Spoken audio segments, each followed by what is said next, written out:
एक बहुत अच्छी गायिका आई है। क्या बात है। आलिशा यादव। मैं चाहता हूं कि तुम मेरे भैया के साथ तुम थोड़ा बहुत गा लेना, मेरे बड़े के साथ तुम गा लेना। कि चंदा मामा रे आवा हर पर दिया किनारे वो चंदा ए मामा पेलो ए चंदा हरे अवना अंगाना के ए चंदा हरे अवना अंगाना पीछे कन्हैया हमारा खेलत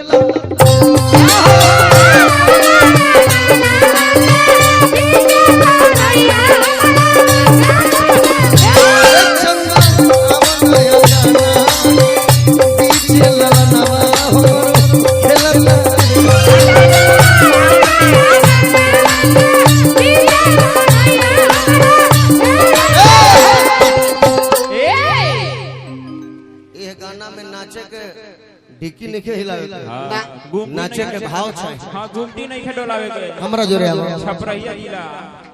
हाय दैया क्लास कराओ हमको जिया भौजी जिया हेने आओ। नाचने में कोई बहुत बड़ी कला नहीं है। जिया हो चंदन में जैसन गाना हो वैसन नाच होके के चाहिए।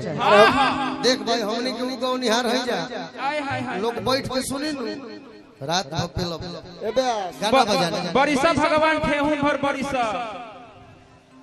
हाँ तो भाव के कर हो। अभी के दौर में सिस्टम हो गइल बा केकर भाव हो कि कोनो शुभ काम होता अरे कौन है रे केहू के घर में नया पतो उतरल होखे केहू के गृह प्रवेश होखे तो जानता रहो केहू के घर में बेटा भइल होखे बेटी भइल होखे। तो आजकल के सिस्टम हो गए सबसे पहले नचनिया होता है।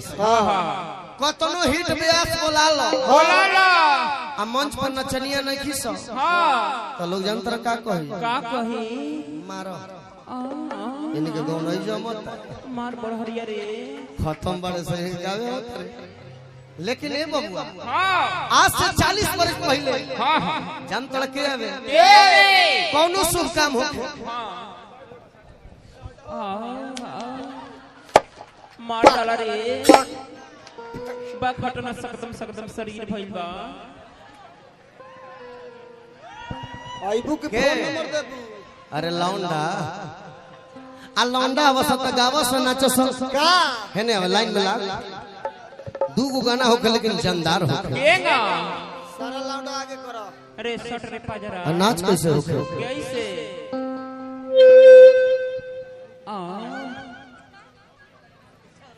फिर हंसबू मारेंगे खैनी हेने अब समय मत पास कर गाना होके कि चंदा मामा रे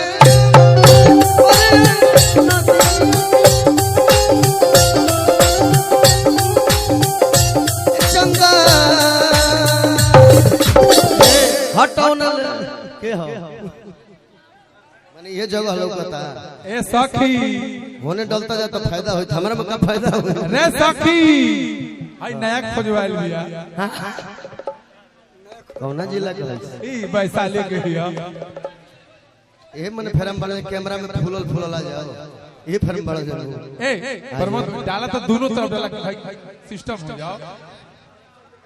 ई का हो हेने होने काहे भाई हे में डालो ना बबली कि चंदा भाई देखो हमार हित हवे आओ कुछ दान पुण्य कर दो कि चंदा मामा रे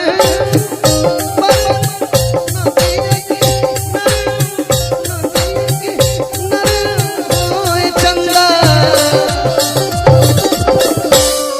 एमे नाचे कैसे ए चंदा है ना पीछे हरे अवना गाना बीचे ललनवा हमरो